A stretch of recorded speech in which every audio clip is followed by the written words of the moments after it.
Assalamualaikum warahmatullahi wabarakatuh.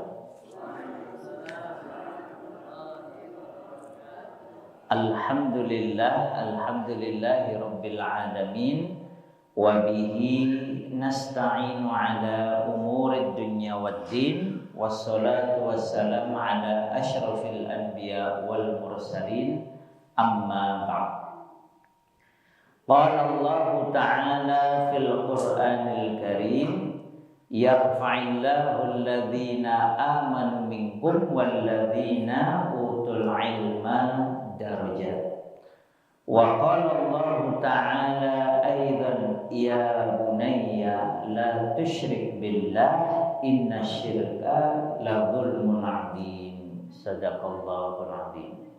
Bapak-bapak, ibu-ibu, mas-mas, mbak-mbak, adik-adik, jamaah yang dirahmati oleh Allah, alhamdulillah pada pergantian hari malam ini Allah Ta'ala panjangkan umur kita dalam iman dan Islam. Tadi kita sudah dapat rezeki, Bapak Ibu jamaah sekalian, hujan yang sangat lebat. Alhamdulillah pas menjelang maghrib terang. Alhamdulillah. Saya nggak tahu kalau hujannya lebat terus pripun tetap jalan. Yang siap nggih lanjut ngoten mawon nggih. Alhamdulillah kok diberi terang, memudahkan kita semua kumpul ba'da maghrib.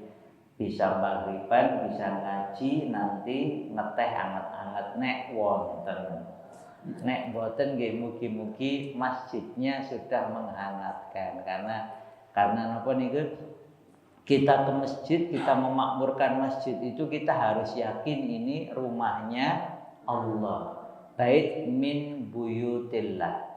Maka kita memakmurkan masjidnya Allah dalam rangka nyenengke atine Gusti Allah. Dan itu hadiahnya besar sekali. Siapa yang pergi ke masjid karena Allah, maka pahalanya perlangkah kaki. Nah, pembeli jenengan dari rumahnya mamin kharijin kharaja min baitihi, terus namanya golongan fi talabil ilmi. Jadi sesiapa sinten kemawon, sesiapa saja keluar dari rumahnya dalam rangka menuntut ilmu, maka Allah akan perintahkan malaikat-malaikatnya menaungi orang ini karena ridhon bima yasna, karena malaikat-malaikat ini ridho, suka dengan apa yang dia lakukan. Terus Bapak Ibu ini insya Allah sedang dalam naungan malaikat. Allahumma amin. Nah, malam ini kita membahas yang berkaitan dengan majelis ilmu tadi, yaitu mengajak anak dalam majelis ilmu. Loh, memang ada tuntunannya banyak. Terus mengajak anak-anak kita dalam majelis ilmu itu ada tuntunannya. Forum-forum pengajian yang ada di masjid-masjid tempat tinggal kita, kata Syekh Naurah, itu bisa menjadi bekal keimanan, penambah semangat, motivasi bagi jenengan para orang tua dan anak-anak jenengan dalam rangka menaati Allah. Jadi forum-forum seperti ini memang dianjurkan dihidupkan di masjid-masjid. Sayangnya kata Syekh Naurah, banyak orang tua lalai, menganggap nggak penting. Rapopo, anaknya juga kadang nggak diajak. Padahal mengajak anak dalam majelis ilmu termasuk dianjurkan.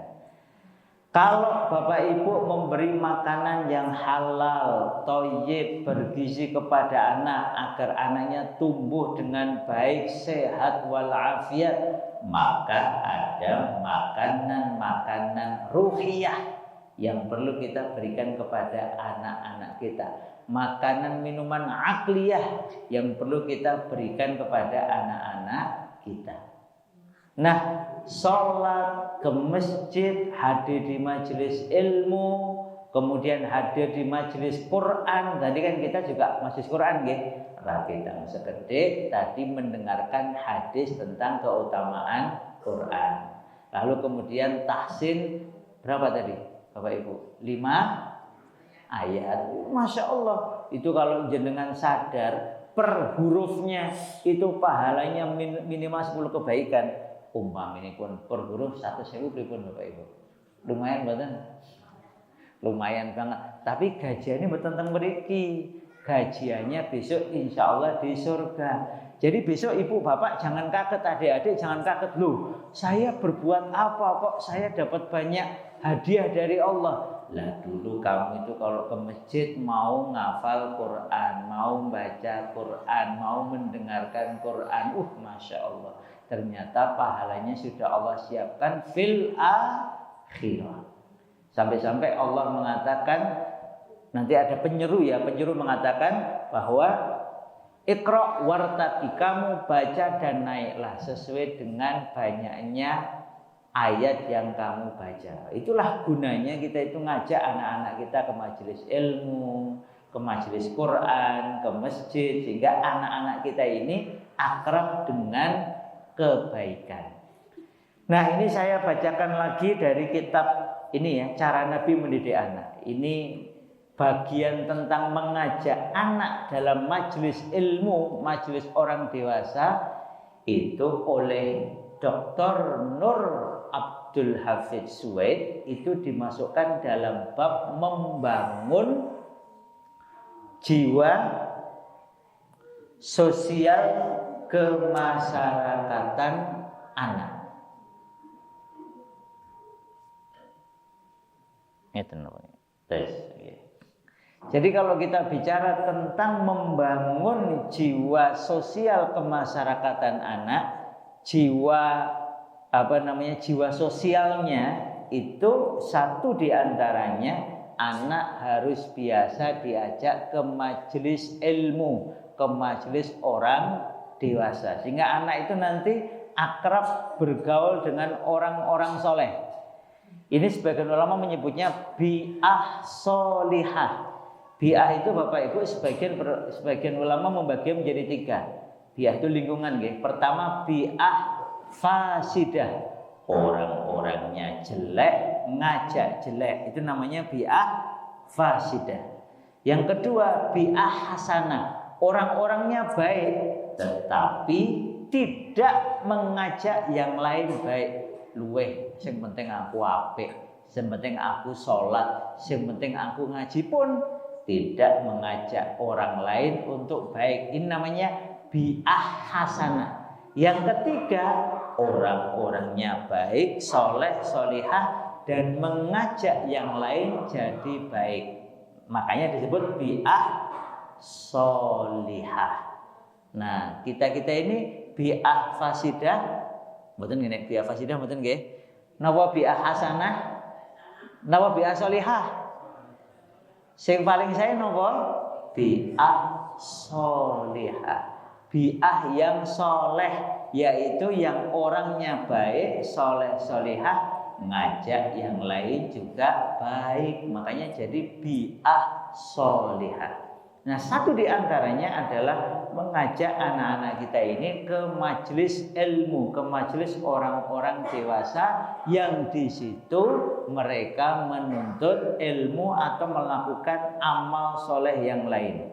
Ini contohnya, Umar bin Khattab mengajak putranya yang masih muda, ya menginjak remaja, namanya Abdullah bin Umar. Diajak Umar hadir ke majelis Rasulullah Sallallahu Alaihi Wasallam.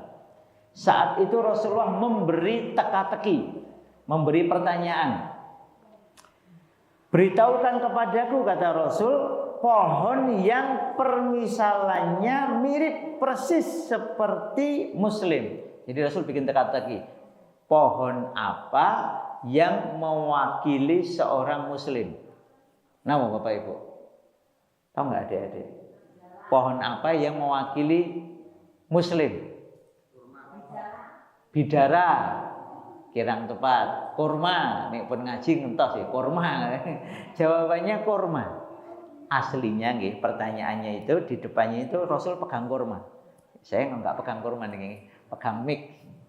Jadi ketika itu Abu Bakar diam, Umar diam. Lalu mereka menyebut nama-nama pohon yang ada di Arab.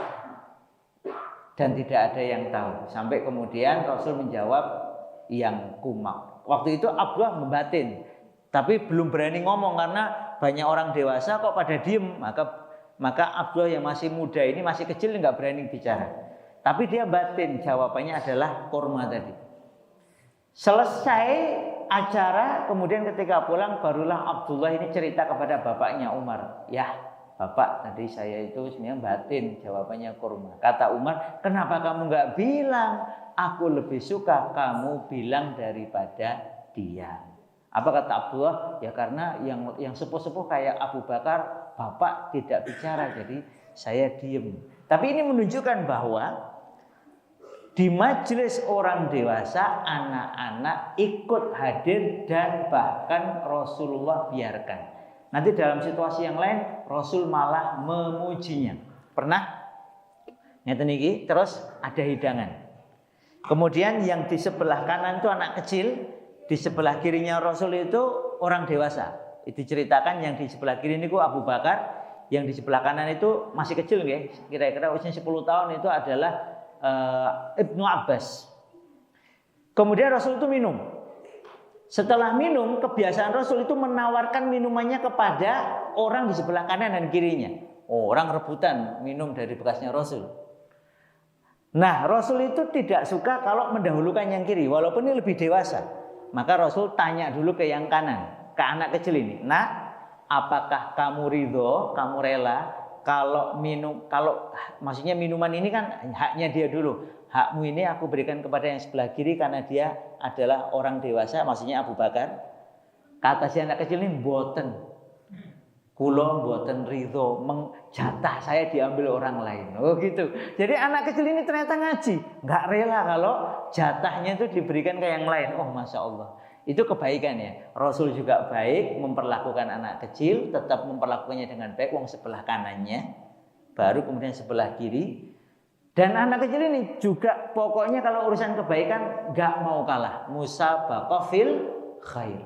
Maka dalil ini menunjukkan bahwa anak-anak kecil hadir di majelis Rasulullah Sallallahu Alaihi Wasallam. Bahkan Rasulullah pernah cerita kepada para sahabat. Jadi ketika berkumpul dengan para sahabat, kemudian beliau bercerita bahwa dulu aku juga pernah ikut majelis orang-orang dewasa. Kata Rasul begini. Syahidtu wa ana ghulam hilfan ma'a umumatiya al-mutayyibin. Sewaktu aku kecil, aku ikut bersama paman-pamanku dalam suatu sumpah. Fama uhibbu annali humran na'am wa anni ankuthuhu. Aku tidak ingin melanggar sumpah itu walaupun diberi hadiah unta merah. Unta merah itu bukan unta sembarangan, harganya ratusan juta sampai miliar. Kata Rasul, tidak, aku tidak akan mau melanggar janji hanya demi dapat uang ratusan juta sampai miliaran. Buatan. Jadi nggak mau korupsi, nggak mau menerima suap kalau harus melanggar janji. Itu Rasul semenjak kecil bahkan diajak paman-pamannya, dan itu sangat berpengaruh kepada pribadi Rasul. Karena sudah biasa hadir di majelis orang dewasa, biasa mendengarkan, biasa melihat, biasa bergaul. Akhirnya cara anak-anak ini tumbuh juga menjadi lebih baik daripada kalau dia tidak hadir di majelis ilmu, di majelis orang dewasa. Tujuannya apa? Tujuannya kata ulama yaitu ngajak anak-anak itu tujuannya adalah agar anak ini tampak kekurangan dan kebaikannya. Kalau dia tampak kurangnya bisa dinasehati, bisa mengarahkannya. Rasul pernah ngajak makan anak-anak kecil termasuk namanya Umar bin Abi Salamah. Lalu si anak kecil ini tangannya kemana-mana. Maka Rasul ingatkan, ya gulam, samillah, kul biyaminik, kul mimma yalik. Anak kecil diajak Rasul hadir ketika tindakannya nggak baik lalu diarahkan. Sehingga dengan cara ini kata ulama lebih sempurna dan mendorongnya untuk beramal yang baik. Kalau ada pertanyaan, dia juga latihan untuk berani bertanya. Kalau ada kesempatan berbuat baik, dia juga punya kesempatan untuk berbuat baik. Dengan demikian kata Syekh Aswaid, akal anak ini dapat tumbuh, jiwanya menjadi tertata, lidahnya tidak keluh kalau berbicara urusan kebaikan maupun di depan orang lain, dan dia dapat mengetahui pola pikir serta pembicaraan orang dewasa sedikit demi sedikit. Namanya majelis ilmu nggih, pasti pembicaraannya adalah urusan kebaikan.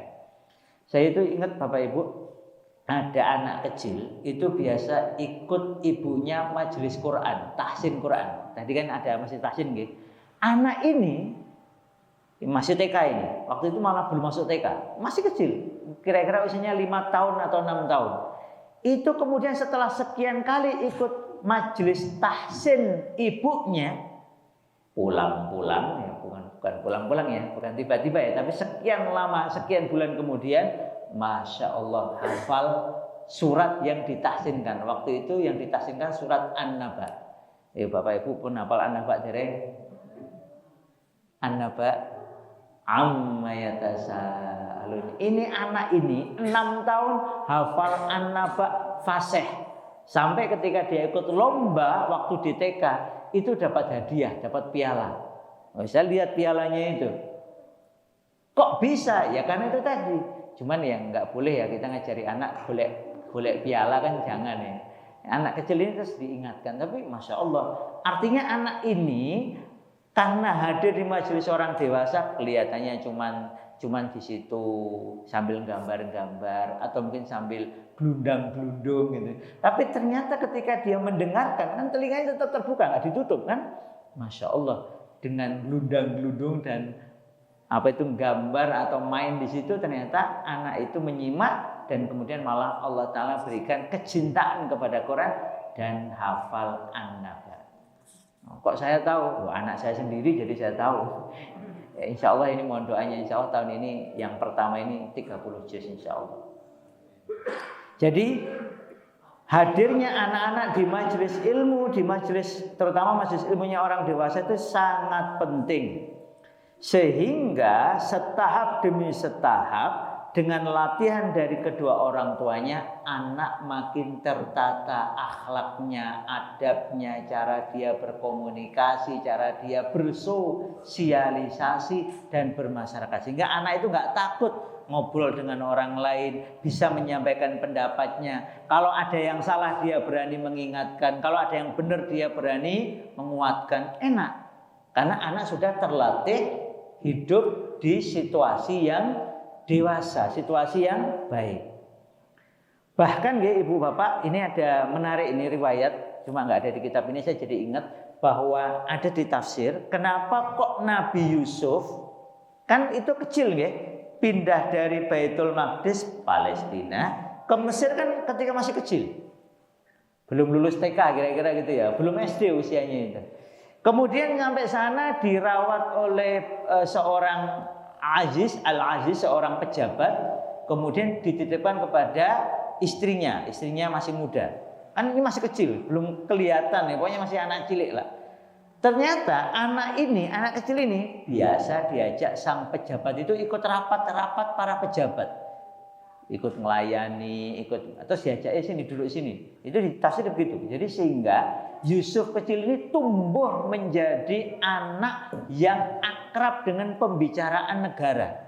Bagaimana ngurusin negara, bagaimana menyelesaikan masalah. Sehingga dia itu sering bahkan diajak dialog. Akhirnya Yusuf ini ketika kemudian mateng, diperkosa nggak mau karena menjaga kehormatannya. Di penjara mendakwai orang penjara, malah pada masuk Islam. Nih orang-orang penjara itu malah masuk Islam gara-gara Yusuf muda ini. Begitu keluar dari penjara, umurnya kira-kira 30-an tahun, itu Yusuf ini sudah bisa ngurusi negara. Kenapa? Biasa diajak hadir di majelis ilmu, di majelis rapat orang dewasa, mendengarkan bagaimana mereka dialog menyelesaikan masalah negara. Keluar menjadi menteri dan bisa menyelesaikan masalah paceklik di Mesir dan di sekitar Mesir. Kita nggak tahu nih anak-anak ini yang hadir ini ya, yang mungkin masih ada yang pelongo-pelongo, ada yang masih ngobrol-ngobrol sendiri. Enggak apa-apa. Mungkin suatu kali ini jadi menteri, presiden, kita nggak pernah tahu. Ternyata gara-gara ini biasa melu ngaji neng Masjid Al Ihsan. Kita nggak pernah tahu. Karena kisah ini menjadi penyemangat bagi kita, bahwa anak-anak kecil kita ini harus kita akrabkan dengan situasi masjid, situasi ngaji, situasi majelis kebaikan. Ini contohnya lagi, Umar bin Khattab. Kalau tadi kan Nabi Yusuf, kemudian Rasulullah, kemudian Umar bawa anaknya di hadapan Rasul. Ini gantian Umar punya majelis bersama veteran perang Badar. Ini para senior, ini para masyayikh, senior.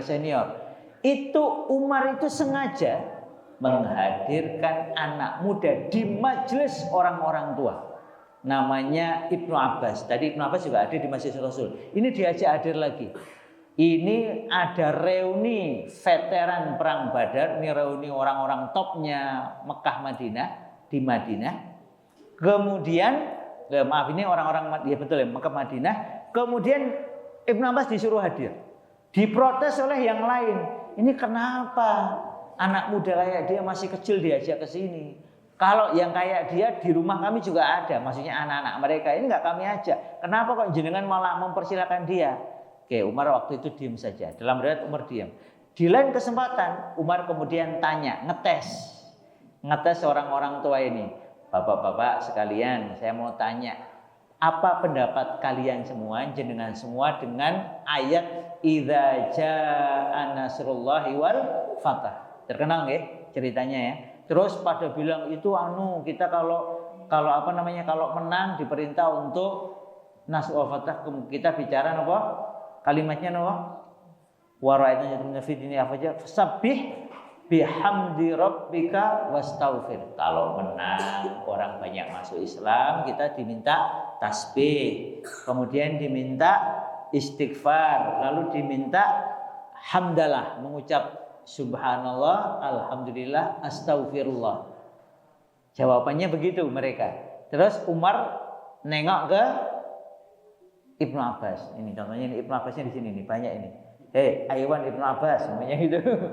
Coba lagi ini. Menurut kamu apa itu? Ayat itu bicara tentang apa? Ternyata Ibnu Abbas jawabannya beda. Menurut saya wahai khalifah, wahai Amirul Mukminin, itu tanda dekatnya ajal Rasulullah Sallallahu Alaihi Wasallam. Ini menunjukkan Ibnu Abbas ini pinter, ngajinya tenanan. Maka apa kata Umar? Begitulah yang kami tahu. Jadi masih muda, kenapa diajak kumpul? Ya karena dia punya ilmu. Sehingga kenapa kok punya ilmu? Karena dari semenjak kecil biasa hadir di majelis orang dewasa. Sehingga masih muda pun ilmunya sudah seperti orang tua. Maka Bapak Ibu sekali lagi, anak kecil, anak muda perlu sering kita ajak. Meskipun dia masih diem, cuma menyimak, tetap saja itu penting bagi dia. Dan ceritanya masih banyak sekali, ini ya. Sampai kemudian Rasulullah Sallallahu Alaihi Wasallam juga memberi adab. Nah ini Rasul juga memberi adab. Sudah diajak, terus adabnya gimana? Pertama, adabnya adalah jangan pisahkan kalau anaknya masih kecil ya ini ya. Terutama kalau sholat atau majelis yang memang majelisnya sangat serius itu seperti sholat Jumat, namanya kita mau ngajak anak kita. Kalau sholat Jumat ini sebagian berpendapat kalau anak diajak maka anak sebaiknya dengan wali. Sehingga nanti anak bisa lebih tenang. Kemudian anak ini diajak bukan dipaksa. Kalau majelisnya sholat ya, sholat wajib, kemudian sholat Jumat itu anak diajak bukan dipaksa. Mulai kapan? Mulai 7 tahun itu diperintah sholat. Kalau anak nggak mau, maka anak diajak dialog, bukan dihukum, tapi diajak dialog. Dididik, dibina, dibimbing, diajari sehingga anak bisa sholat yang benar, bukan kemudian dipaksa.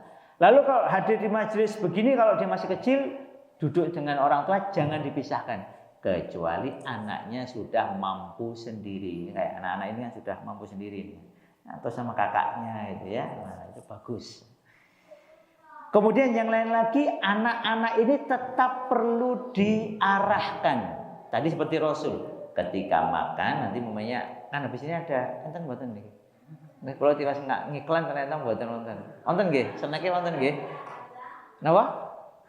Wonten nggih. Nah, umumane kan nanti ada. Loh itu ini saya mau sampaikan ini loh. Jadi Rasul itu ketika ngajak anak kecil lah waktu makan diingatkan, ayo nak umumnya dilihat nanti anak-anak kita makan minumnya pakai tangan kanan atau tangan kiri. Oh, pakai tangan kiri. Kita ingatkan, nak, minum, makan pakai tangan kanan. Terus baca bismillah, doa dulu. Minimal bismillah. Dan ini penting. Jadi ada makan, ada minum walaupun sederhana. Itu juga penting untuk ngajari anak kita adab yang baik dalam makan dan minum.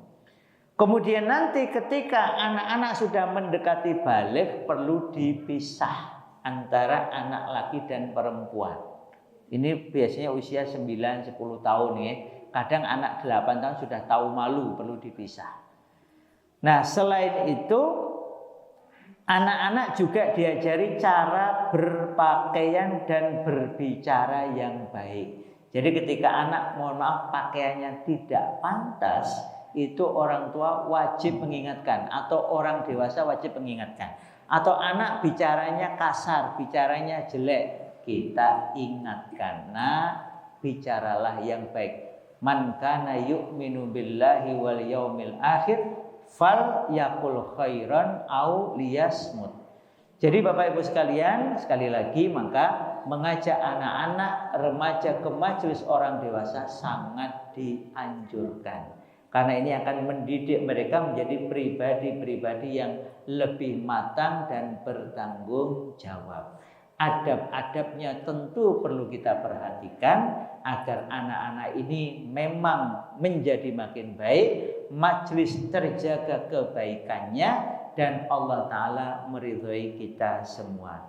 Demikian nggih, mugi-mugi ingkang sekedhik niki manfaat. Dan tambahan sedikit dari saya, ini juga berkaitan dengan membuat anak senang dengan ilmu. Jadi ketika datang di majelis ilmu, anak juga nanti terekam, tertanam dalam dirinya keutamaan majelis ilmu, sehingga nanti dia insya Allah lebih mudah mencintai ilmu dan tumbuh dengannya. Demikian, mungkin kalau sekedar ini manfaat. Aku qouli hadza wa astaghfirullah li wa lakum. Innallaha ghafurur rahim. Wabillahi taufiq wal hidayah. Mari kita tutup dengan doa penutup majelis. Subhanakallahumma wa bihamdika asyhadu an la ilaha illa anta astaghfiruka wa atubu ilaik. Wabillahi taufiq wal hidayah. Wassalamualaikum warahmatullahi wabarakatuh.